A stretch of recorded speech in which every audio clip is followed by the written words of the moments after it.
Hello, everyone. Today is March 19th, 2019. Well, as time moves on, month after month, it seems like we are winning.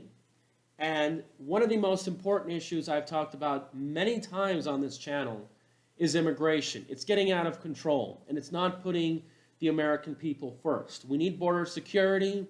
We need to reduce the incentive of people who are here unlawfully, and we need a merit-based immigration system. And the numbers that come in every year is based on the needs of the American people, not the opposite. So basically what has happened is that thanks to the way we have assembled our Supreme Court, Kavanaugh and all these other people, Supreme Court on Tuesday endorsed the U.S. government's authority to detain immigrants awaiting deportation many times, potentially even years, even if they've completed prison terms for criminal convictions, handing Trump a victory as he pursues his hardline immigration policy. So this is good sign, ladies and gentlemen. This means that soon that TPS, DACA, the border wall, all these other rulings that are about to be awaited, sanctuary cities, is very likely going to go on our side. In other words, the side of the American people. The court ruled 5-4, dissenting that federal authorities could pick up such immigrants and place them into indefinite detention at any time, not just immediately after they finish their prison sentences. So, in other words, they have to go. When they are basically caught by ICE, they would have to go. Thank goodness, this keeps our communities safe. Why is it that we have to tolerate? Like, this is, migration is beautiful, diversity, open borders, free love, that we have to allow these criminal gang members, these drug cartels that have caused so much problems, so much havoc, which, by the way, they are behind so many of our politicians, including the ones that I've been trying to confront at the hearing yesterday, that they are trying to invade our country. So you can see here that Justice Samuel Alito leaves open the possibility of individual immigrants challenging the federal law involved in the constitutional grounds, even if they are detained long after their completed sentences. In dissent, Justin Breyer questioned whether U.S. Congress wrote in the law that meant to allow government apprehend persons years after their release from prison and indefinitely without a bare hearing. The Trump administration appealed the lower court ruling in a case that favored immigrants, a decision that would undermine government's ability to deport immigrants who've committed crime. Trumps have back limits on legal and illegal immigration before taking office in 2017. And as you can see here, the plan includes 2 legal residents involved in separate lawsuits, a Cambodian immigrant, remember this is worldwide, convicted of marijuana possessions, and a Palestinian immigrant convicted of manufacturer-controlled substance.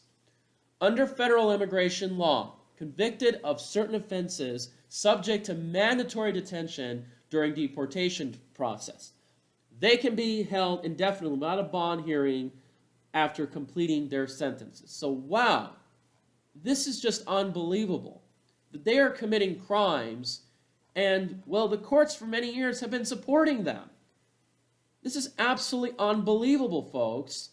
And yet, of course, we have these courts, these sanctuary cities, all of these other policies, these scumbag, sellout politicians that continue to put our public safety at risk.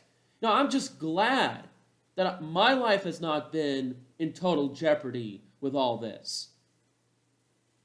And you can see here, well, the question is, will this continue? The only thing that is really, I think, in the way is Ruth. Ruth, I think she needs to go. And I think she will go. There's no question about it. I mean, just look at her health.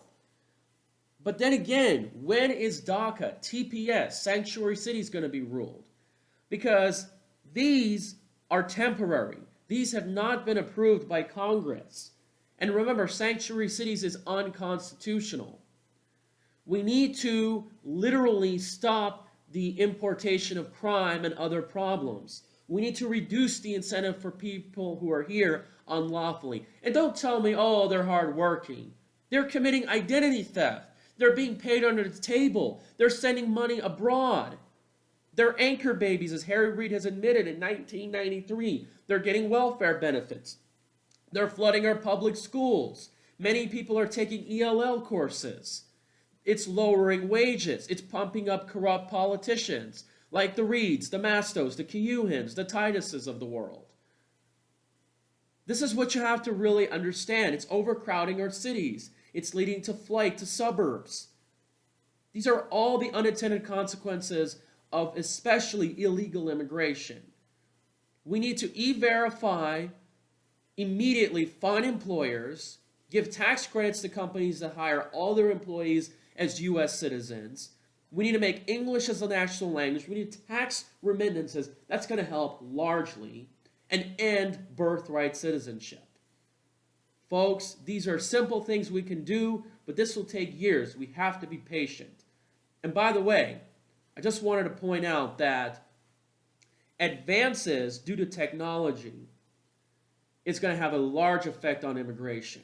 Not to mention the low interest rate economy. If that ends, it's going to have a huge blow to this as well, because our governments cannot afford many of these welfare programs.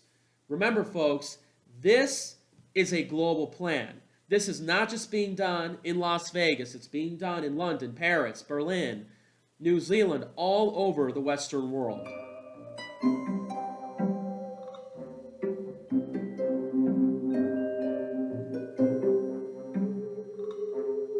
Take care, everyone.